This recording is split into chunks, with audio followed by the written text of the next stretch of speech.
ನಮಸ್ಕಾರ ಸ್ನೇಹಿತರೆ, ನಾನು ಇವತ್ತಿನ ತರಗತಿಯಲ್ಲಿ ವಿಜಯನಗರ ಮತ್ತು ಬಹುಮನಿ ಸಾಮ್ರಾಜ್ಯದಲ್ಲಿರ್ತಕ್ಕಂತಹ ಪ್ರಮುಖವಾಗಿರ್ತಕ್ಕಂಥ ಇಂಪಾರ್ಟೆಂಟ್ ಎಕ್ಸಾಮ್ನಲ್ಲಿ ಕೇಳಲಾಗಿರ್ತಕ್ಕಂಥ ಇಂಪಾರ್ಟೆಂಟ್ ಕ್ವಶನ್ಸ್ ಯಾವ ರೀತಿ ಕೇಳ್ತಾರೆ, ನೀವು ಯಾವ ರೀತಿಯಾಗಿರ್ತಕ್ಕಂಥ ಪ್ರಮುಖ ದಿನಾಂಕಗಳು ಮತ್ತು ಅಲ್ಲಿರ್ತಕ್ಕಂಥ ಮನೆತನಗಳು ಮತ್ತು ಡೇಟು ಇವನ್ನ ಯಾವ ರೀತಿ ನೀವು ನೆನ್ಪಿಟ್ಕೋಬೇಕು ಮತ್ತು ಇಂಪಾರ್ಟೆಂಟ್ ಆ ಪಾಠದಲ್ಲಿ ಬರ್ತಕ್ಕಂಥ ಇಂಪಾರ್ಟೆಂಟ್ ಆಗಿರ್ತಕ್ಕಂಥ ಅಪ್ಡೇಟ್ ಹೇಳ್ತಾ ಹೋಗ್ತೀನಿ. ನೋಡಿ, ಪ್ರಮುಖವಾಗಿ ಎಲ್ಲ ಸ್ನೇಹಿತರು ಈಗ ನೋಡ್ಬೋದು ಶಿಕ್ಷಕರ ನೇಮಕಾತಿ ಆಗಿರ್ಬೋದು, ಪ್ರಮುಖವಾಗಿ ನಾವು ನೋಡ್ಬೋದು GK ಪೇಪರ್ ಕಾಮನ್ ಆಗಿರುತ್ತೆ. ಎಲ್ಲ ಶಿಕ್ಷಕರ ನೇಮಕಾತಿಯಲ್ಲಿ ಎಲ್ಲ ಸಬ್ಜೆಕ್ಟ್ಗಳಲ್ಲೂ ಕೂಡ ಹಿಸ್ಟ್ರಿನೂ ಕೂಡ ಓದಬೇಕಾಗ್ತಿದೆ. GK ಪ್ರಮುಖವಾಗಿರ್ತಕ್ಕಂಥದ್ದು ಮತ್ತು ನಿಮ್ದು ಆಪ್ಷನಲ್ ಸಬ್ಜೆಕ್ಟ್ ಏನು ಹಿಸ್ಟ್ರಿ ಇದೆಯೋ ಅವ್ರಿಗೂ ಕೂಡ ಇದು ಅನುಕೂಲ ಆಗುತ್ತೆ ಅಂತ ಹೇಳ್ಬೋದು.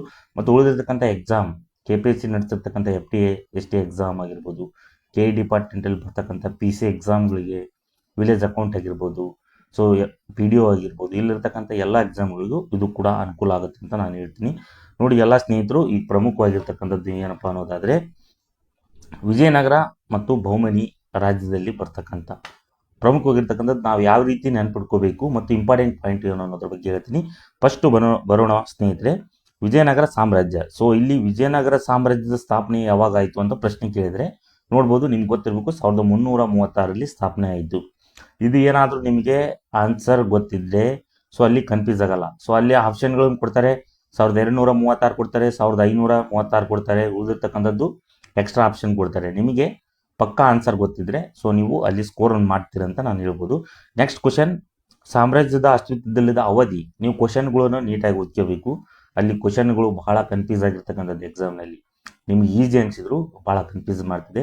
ಇಲ್ಲಿ ಅವಧಿ ಅಂತ ಕೇಳಿದರೆ ನೋಡಿ, 1336ರಿಂದ 1646ರವರೆಗೂ ಕೂಡ ಸಾಮ್ರಾಜ್ಯ ಇತ್ತು. ಅಂದರೆ ಈಗ ರಕ್ಕಸಿತಂಗಡ ಯುದ್ಧ ನಡೆದು ಯಾವಾಗ 1665 ನಡೀತು.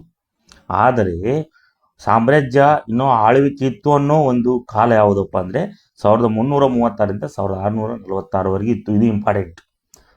ಭಾಳ ಸ್ನೇಹಿತರು, ಈಗ ರಕ್ಕಸಿತಂಗಡ ಯುದ್ಧ ನಡೆದ ನಂತರ ಅದು ಸಾಮ್ರಾಜ್ಯ ಕ್ಲೋಸ್ ಆಯಿತು ಅನ್ನೋದು ಸುಳ್ಳು. ಇದು ಇಂಪಾರ್ಟೆಂಟ್ ಕ್ವಶನ್ಸು ಅರೇಂಜ್ಮೆಂಟ್ ಆಗುತ್ತೆ, ಹಾಗಾಗಿ ಇದನ್ನು ಗಮನದಲ್ಲಿ ಇಟ್ಕೊಳ್ಳಿ. ನೆಕ್ಸ್ಟು ಮೂರನೇದು, ಕೃಷ್ಣದೇವರಾಯನ ಆಳ್ವಿಕೆ ಯಾವಾಗ ಸ್ಟಾರ್ಟ್ ಆಯಿತು ಅನ್ನೋದಾದರೆ 1509ರಿಂದ 1529, ಅಂದರೆ 1509ರಿಂದ 1529ರವರೆಗೆ ಅವರ ಆಳ್ವಿಕೆ ನಡೀತು ಶ್ರೀಕೃಷ್ಣದೇವರಾಯ ಅಂತ ನಾನು ಹೇಳ್ಬೋದು. ಇದು ಇಂಪಾರ್ಟೆಂಟ್ ಪಾಯಿಂಟ್. ಈ ಕ್ವಶನ್ ಕೇಳಿದ್ರೆ ಏನು ಮಾಡ್ತೀರಿ? ಅಲ್ಲಿರ್ತಕ್ಕಂತಹ ಎಕ್ಸ್ಪ್ಲನೇಷನ್ ಏನು ಓದ್ತಿರೋ ಅನ್ನೋದಾದರೆ ಎಕ್ಸ್ಪ್ಲನೇಷನಲ್ಲಿ ಪ್ರಮುಖವಾಗಿರ್ತಕ್ಕಂಥ ಡೇಟು, ಮನೆತನಗಳು ಪ್ರಮುಖವಾಗಿರ್ತಕ್ಕಂಥದ್ದು. ಈ ಆಗಿರ್ತಕ್ಕಂಥ ಮಾರ್ಕ್ಸ್ಗಳನ್ನು ಕೌಂಟ್ ಮಾಡದೆ ನೀವು ಡೇಟ್ ಎಷ್ಟು ಪ್ರಿಫರೆನ್ಸ್ ಕೊಡ್ತೀರೋ ಅಷ್ಟು ಸ್ಕೋರನ್ನು ಮಾಡ್ತೀರಾ ನೀವು ಪರೀಕ್ಷೆಯಲ್ಲಿ ಅಂತ ನಾನು ಹೇಳ್ಬೋದು. ನೆಕ್ಸ್ಟು, ರಕ್ಕಸಿತಂಗಡ ಕದನ ನಡೆದಿರ್ತಕ್ಕಂಥದ್ದು ಯಾವಾಗ ನಾನು ಆಗಲೇ ಹೇಳ್ತಿದ್ದೀನಿ. 4ನೇದು, ರಕ್ಕಸತಂಗಡಿ ಕದನ ಜನವರಿ 23, 1565ರಲ್ಲಿ ಇದು ನಡೀತು. ಅಂದರೆ ವಿಜಯನಗರ ಸಾಮ್ರಾಜ್ಯ. ಅಲ್ಲಿರ್ತಕ್ಕಂತಹ ಏನಪ್ಪ ಅಂದರೆ ಬಹುಮನಿ ಸುಲ್ತಾನ್ ಆಗಿರ್ಬೋದು, ಉಳಿದಿರ್ತಕ್ಕಂಥ 3 ಆಗಿರ್ತಕ್ಕಂಥ ಸುಲ್ತಾನರು ಇದನ್ನು ಆಕ್ರಮಣ ಮಾಡಿ ಕದನ ನಡೀತೈತಿ. ಅದು ಜನವರಿ 23, 1565 ಅಂತ ಹೇಳ್ಬೋದು. ನೆಕ್ಸ್ಟು ಬರ್ತಕ್ಕಂಥದ್ದು ಬಹುಮನಿ ರಾಜ್ಯದ ಅವಧಿ ಯಾವಾಗ ಅಂತ ಕೇಳೋದು ಪ್ರಶ್ನೆ. ಯಾವಾಗ ಏನು ಮಾಡ್ತೀರಾ? 1347ರಿಂದ 1489 ಅಂತ ಹೇಳ್ಬೋದು. ನೆಕ್ಸ್ಟು ಬರೋದಾದರೆ 1340ರಿಂದ 1489 ಬಹುಮನಿ ರಾಜ್ಯದ ಅವಧಿ ಅಂತ ಹೇಳ್ಬೋದು. ನೆಕ್ಸ್ಟು ಬಹುಮನಿ ಮದ್ರಾಸ್, ಅಂದರೆ ಬಹುಮನಿ ರಾಜ್ಯದ ಬಗ್ಗೆ ಹೇಳೋದಾದರೆ ಬೀದರ್ನಲ್ಲಿ ಮದ್ರಾಸ್ ಸ್ಥಾಪನೆ ಆಗಿದ್ದು ಯಾವಾಗ ಅನ್ನೋದಾದರೆ ನೋಡಿ, ಬೀದರ್ನಲ್ಲಿ ಮದ್ರಾಸ್ ಅಂದರೆ ಮಾದರಾಸ. ಇದು ಮದ್ರಾಸ್ ಅಲ್ಲ, ಮಾದರಾಸ ಅನ್ನೋದು ಅಂತ ಹೇಳ್ಬೋದು. ಮಾದರಾಸ ಯಾವಾಗ ಸ್ಥಾಪನೆ ಆಯಿತು ಅಂದರೆ 1461 ಅಂತ ಹೇಳ್ಬೋದು. ನೆಕ್ಸ್ಟು ಆದಿಲ್ ಶಾಹಿಗಳ ಆಳ್ವಿಕೆ ಯಾವಾಗಿತ್ತು? 1489ರಿಂದ 1686ರಲ್ಲಿ ಕೂಡ ಇದಾಯಿತು ಅಂತ ಹೇಳ್ಬೋದು. ನೆಕ್ಸ್ಟ್, ಇಬ್ರಾಹಿಂ ರೋಜಾ ನಿರ್ಮಾಣವಾಗಿದ್ದು 1626ರಲ್ಲಿ ನಿರ್ಮಾಣವಾಯಿತು. ಗೋಲ್ ಗುಂಬಜ್ ನಿರ್ಮಾಣ ಪೂರ್ಣವಾಗಿದ್ದು ಸುಮಾರು 1650ರಲ್ಲಿ ಅದೇನಾಯಿತು, ಸಂಪೂರ್ಣವಾಗಿ ನಿರ್ಮಾಣ ಪೂರ್ಣಗೊಂಡಿತು ಅಂತ ಹೇಳ್ಬೋದು. ಇದು ಪ್ರಮುಖವಾಗಿರ್ತಕ್ಕಂಥದ್ದು. ಮಾದರಾಸ ಅನ್ನೋದು ನೋಡ್ಬೋದು ಬೀದರ್ನಲ್ಲಿ ಪ್ರಮುಖವಾಗಿರ್ತಕ್ಕಂಥ ಅದು ವಿಶ್ವವಿದ್ಯಾಲಯ. ಅಲ್ಲಿರ್ತಕ್ಕಂಥದ್ದು ಮುಸ್ಲಿಂ ಶಿಕ್ಷಣಕ್ಕೆ ಅಂದರೆ ಏನಪ್ಪ ಅಂದರೆ ಮಾದರಸ ಸ್ಥಾಪನೆ ಮಾಡ್ತಾರೆ, ಹೆಚ್ಚಿನ ವಿದ್ಯಾಭ್ಯಾಸ ಮಾಡಲು ಅಲ್ಲಿ ನಿರ್ಮಾಣವಾಗಿರ್ತಕ್ಕಂಥದ್ದು ಒಂದು ಅಂತ ಹೇಳ್ಬೋದು. ನೆಕ್ಸ್ಟು ರಕ್ಕಸತಂಗಡಿ ಕದನದಿಂದ ವಿಜಯನಗರ ಸಾಮ್ರಾಜ್ಯ ಪತನವಾದ ನಂತರ ಏನಾಯಿತು, ಪತನವಾಯಿತು ವಿಜಯನಗರ ಸಾಮ್ರಾಜ್ಯ ಅಂತ ಹೇಳ್ಬೋದು. ಅದು ಪ್ರಮುಖವಾಗಿರ್ತಕ್ಕಂಥ ಕಾರಣ. ಸೊ ಅಲ್ಲಿ ಕಾರಣ ಕೇಳ್ಬೋದು ಆಪ್ಷನಲ್ಲಿ, ಯಾಕೆ ಕಾರಣ, ಯಾವ ಯುದ್ಧದಿಂದ ಕೊನೆಗೊಂಡಿತ್ತು, ಈ ರೀತಿ ಕ್ವಶನ್ಗಳನ್ನು ಕೇಳ್ತಾರೆ. ಸೊ ಇದನ್ನು ಗಮನದಲ್ಲಿಟ್ಕೊಳ್ಳಿ ಎಲ್ಲ ಸ್ನೇಹಿತರು. ಹಾಗಾದರೆ ಈ ಬಹಮನಿ ರಾಜ್ಯದಲ್ಲಿ ಸೊ ಹೊಡೆದು 5 ಮನೆತನಗಳು ಸಪ್ರೇಟ್ ಆಗಿರ್ತಕ್ಕಂಥದ್ದು ಆದವು. ಸೊ ಅವು ಯಾವ್ಯಾವು ಅಂತ ಕೇಳ್ತಾರೆ, ಇನ್ನು ನೋಡ್ಬೋದು ಆಲ್ರೆಡಿ ಎಕ್ಸಾಮ್ನಲ್ಲಿ ಕೇಳಿದ್ದಾರೆ. ಸೊ TT 2025 ಎಂಡ್ ನವೆಂಬರ್ ಡಿಸೆಂಬರ್ನಲ್ಲಿ ಕೇಳಿರ್ತಕ್ಕಂಥ ಪ್ರಶ್ನೆ, ಇದೇ ಪ್ರಶ್ನೆ ಏನು ಕೇಳಿದ್ದಾರೆ ಅನ್ನೋದಾದರೆ, ಇಲ್ಲಿ 5 ಮನೆತನಗಳು ಕೊಟ್ಟು ಅಲ್ಲಿ ತಪ್ಪುಗಳನ್ನು ಕೊಡ್ತಾರೆ. ಉದಾಹರಣೆ ವಿಜಾಪುರ ಅಥವಾ ಬಿಜಾಪುರದ ಆದಿಲ್ ಶಾಹಿಗಳದ್ದು ಕರೆಕ್ಟ್ ಇರುತ್ತೆ. ಸೊ ಅಲ್ಲಿ ಬಿಜಾಪುರದ್ದು ನಿಜಾಮ್ ಶಾಹಿಗಳಂತ ಕೊಟ್ಬಿಡ್ತಾರೆ, ಅಲ್ಲಿ ಏನು ಅದು ತಪ್ಪು ಅದಲ್ಲಿ. ಸೊ ಅಲ್ಲಿ ಯಾವ ರೀತಿ ಕೊಡ್ತಾನೆ, ಈಗ ಎಕ್ಸಾಮ್ ಪ್ಯಾಟರ್ನಲ್ಲಿ ನಾವು ನೋಡ್ಬೋದು ಶಿಕ್ಷಕರ ನೇಮಕಾತಿ, ಅಲ್ಲಿ 4 ಆಪ್ಷನ್ ಕೊಟ್ಟು ಅಲ್ಲಿ ಕೆಳಗೆ 4 ಆಪ್ಷನ್ ಕೊಡ್ತಾನೆ. ಇಲ್ಲಿರ್ತಕ್ಕಂಥದ್ದು 1 ಅಥವಾ 2 ಸರಿಯಾ ಅಥವಾ 1, 3 ಸರಿಯಾ, ಈ ರೀತಿ ಪ್ರಶ್ನೆಗಳನ್ನ ಕೇಳಿದಾಗ ಸೊ ನಿಮ್ಗೆ ಕನ್ಫ್ಯೂಸ್ ಆಗುತ್ತೆ. ಸೊ ಈಗಿರ್ತಕ್ಕಂತಹ ಎಕ್ಸಾಮ್ ಪ್ಯಾಟರ್ನ್ ಮ್ಯಾಕ್ಸಿಮಮ್ ಇದೇ ರೀತಿ ಕ್ವಶನ್ ಕೇಳ್ತಾನೆ, ಡೈರೆಕ್ಟ್ ಯಾವುದು ಇಲ್ಲ.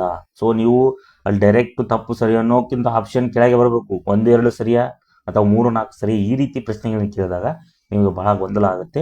ಹಾಗಾಗಿ ಎಲ್ಲ ಸ್ನೇಹಿತರು ಗಮನದಲ್ಲಿಟ್ಕೊಳ್ಳಿ. ಸೊ ಇಲ್ಲಿ ನೋಡೋಣ 5 ಮನೆತನಗಳು ಬರ್ತಕ್ಕಂಥದ್ದು ಯಾವ್ಯಾವ ಮನೆತನ, ಸೊ ಯಾರು ಆಳ್ತಿದ್ರು ಅನ್ನೋದ್ರ ಬಗ್ಗೆ. ಸೊ ಬಿಜಾಪುರದಲ್ಲಿ ಆದಿಲ್ ಶಾಹಿಗಳು ಆಳ್ತಿದ್ರು ಪ್ರಮುಖವಾಗಿ. ನೆಕ್ಸ್ಟು ನೋಡ್ರಿ ಬೀದರ್ನ ಬರೀದ್ ಶಾಹಿಗಳು ಆಡ್ತಿದ್ರು. ಸೊ ಇಂಪಾರ್ಟೆಂಟ್ ನೋಡ್ರಿ, ಬೀದರ್ನ ಬರೀದ್ ಅಲ್ಲೇ ಅಕ್ಷರದಲ್ಲಿದೆ. ಸೊ ಇದು ನೋಡ್ಕೊಳ್ಳಿ, ಬಿಜಾಪುರದ ಆದಿಲ್ ಶಾಹಿಗಳು, ಬೀದರ್ನ ಬರೀದ್ ಶಾಹಿಗಳು, ಗೋಲ್ಕುಂಡದ ಕುತಬ್ ಶಾಹಿಗಳು ಬರ್ತಾರೆ. ಸೊ ಅಹಮದ್ ನಗರದ ನಿಜಾಮ್ ಶಾಹಿಗಳು. ನೆಕ್ಸ್ಟ್ ಬಿರಾರ್ನ ಇಮ್ಮದ್ ಶಾಹಿಗಳು, ಇವು ಪ್ರಮುಖವಾಗಿರ್ತಕ್ಕಂಥದ್ದು ಸ್ನೇಹಿತರೆ. ಈ ರೀತಿ ನೀವು ಆ ಪಾಠ್ಯಕ್ರಮದಲ್ಲಿ ಮತ್ತು ಯಾವುದೇ ಇತಿಹಾಸಕ್ಕೆ ನೀವು ಓದಬೇಕು ಅನ್ನೋದಾದರೆ ಆ ಪಾಠದಲ್ಲಿರ್ತಕ್ಕಂಥ ಪ್ರಮುಖ ರಾಜ ಮನೆತನಗಳಾಗಿರ್ಬೋದು, ಸೊ ಡೇಟ್ ಆಗಿರ್ಬೋದು, ನಿಮಗೆ ಪಕ್ಕ ಮಾಹಿತಿ ಗೊತ್ತಿರಬೇಕು. ಸೊ ಇದು ಪ್ರಮುಖವಾಗಿರ್ತಕ್ಕಂಥದ್ದು ಮಾಹಿತಿ. ಹಾಗಾಗಿ ನಾನು ಮುಂದಿನ ತರಗತಿಯಲ್ಲಿ ಇದೇ ರೀತಿಯಾಗಿರ್ತಕ್ಕಂತಹ ಪಾಯಿಂಟ್ಸ್ಗಳನ್ನು ಕೂಡ ಹೇಳ್ತಾ ಹೋಗ್ತೀನಿ. ಸೊ ಎಕ್ಸಾಮ್ ದೃಷ್ಟಿಯಿಂದ ಉಳಿದಿರ್ತಕ್ಕಂಥ 45-50 ದಿನಗಳವರೆಗೆ ನಾನು ನಮ್ಮ ಸಾಧ್ಯವಾದಷ್ಟು ಉಚಿತವಾಗಿರ್ತಕ್ಕಂಥ ಯೂಟ್ಯೂಬ್ನಲ್ಲಿ ನಾನು ಏನು ಮಾಡ್ತೀನಿ, ನನಗೆ ಸಾಧ್ಯವಾದಷ್ಟು ಟೀಚ್ ಮಾಡ್ತಾ ಹೋಗ್ತೀನಿ. ಪ್ರಮುಖವಾಗಿರ್ತಕ್ಕಂಥ ಡೇಟ್ಗಳು ಅವನ್ನೆಲ್ಲ ಸೊ ಟೈಪ್ ಮಾಡಿ ನಿಮಗೆ ಒಂದು ತಲುಪುವ ವ್ಯವಸ್ಥೆ. ಇಂಪಾರ್ಟೆಂಟ್ ಕ್ವಶನ್ಸ್ GK ಪ್ಲಸ್ ನಿಮ್ಮ ಆಪ್ಷನಲ್ ಸಬ್ಜೆಕ್ಟ್ ಏನಿದೆಯೋ ನಮ್ಮ ಕೈಲಿ ಎಷ್ಟು ಸಾಧ್ಯ ಅಷ್ಟು ನಾನು ತಪ್ಪಿಸಿ ಹೋಗ್ತೀನಿ. ಹಾಗಾಗಿ ಎಲ್ಲ ಸ್ನೇಹಿತರು ನೋಡ್ಬೋದು ಪ್ರಮುಖವಾಗಿ.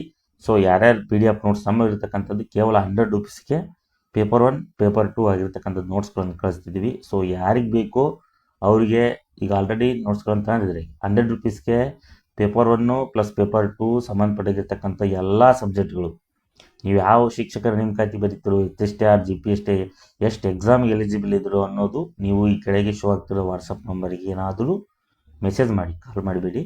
ಸೊ ಮೆಸೇಜ್ ಮಾಡೋ ಮೂಲಕ ನಾವು ಈ ಎಕ್ಸಾಮ್ಗೆ ಎಲಿಜಿಬಲ್ ಇದ್ದೀವಿ, ನಮ್ಮ ಮೇನ್ ಸಬ್ಜೆಕ್ಟ್ ಇದು, ಸೊ ಇದಕ್ಕೆ ಸಂಬಂಧಪಟ್ಟಿರ್ತಕ್ಕಂಥ PDF ನೋಟ್ಸ್ ಕಳಿಸಿದರೆ ನಾವು ಕಳಿಸ್ತಾ ಹೋಗ್ತೀವಿ. ಇದನ್ನು ಯೂಸ್ಫುಲ್ ಮಾಡ್ಕೊಳ್ಳಿ. ಹಲವಾರು ರೀತಿಯಾಗಿರ್ತಕ್ಕಂಥ ಸ್ನೇಹಿತರು ತಗೊಂಡಿದ್ದಾರೆ. ಸೊ ನೀವು ತಗೊಂಡು ಸ್ಟಡಿ ಮಾಡಿ ಉಳಿದಿರ್ತಕ್ಕಂಥ 45 ನೆಟ್ ಆಗಿರ್ತಕ್ಕಂತಹ ನೋಟ್ಸ್ಗಳನ್ನು ನೀವು ಓದಬೇಕಾಗುತ್ತೆ. ನಿಮ್ಮ ಪುಸ್ತಕಗಳ ಜೊತೆ ಪ್ರಮುಖವಾಗಿ ಈ ನೆಟ್ಟು ಕರೆಂಟ್ ಅಫೇರ್ಸ್ ಸಂಬಂಧಪಟ್ಟಿರ್ತಕ್ಕಂಥ most important questions and answers ನೀವು ಸ್ಟಡಿ ಮಾಡಲೇಬೇಕಾಗುತ್ತದೆ. ಸೊ ಎಲ್ಲ ಸ್ನೇಹಿತರು ತಗೊಳ್ಳಿ, ಯೂಸ್ಫುಲ್ ಮಾಡ್ಕೊಳ್ಳಿ ಮತ್ತು ಚೆನ್ನಾಗಿ ಎಕ್ಸಾಮ್ ಪಾಸ್ ಮಾಡಿ, ಸ್ಕೋರ್ ಮಾಡಿ ನೀವು ಸೆಲೆಕ್ಷನ್ ಆಗಿ ಅಂತ ಹೇಳಿ. ಸೊ ನಾನು ಮುಂದಿನ ತರಗತಿಯಲ್ಲಿ ಇದಕ್ಕೆ ಸಂಬಂಧಪಟ್ಟ ಸೊ ಕ್ಲಾಸಸ್ಗೆ ಏನಾದರೂ ಇದ್ದರೆ ಸೊ ನಾನು ಮಾಡ್ತಾ ಹೋಗ್ತೀನಿ. ಎಲ್ಲರಿಗೂ ಧನ್ಯವಾದಗಳು.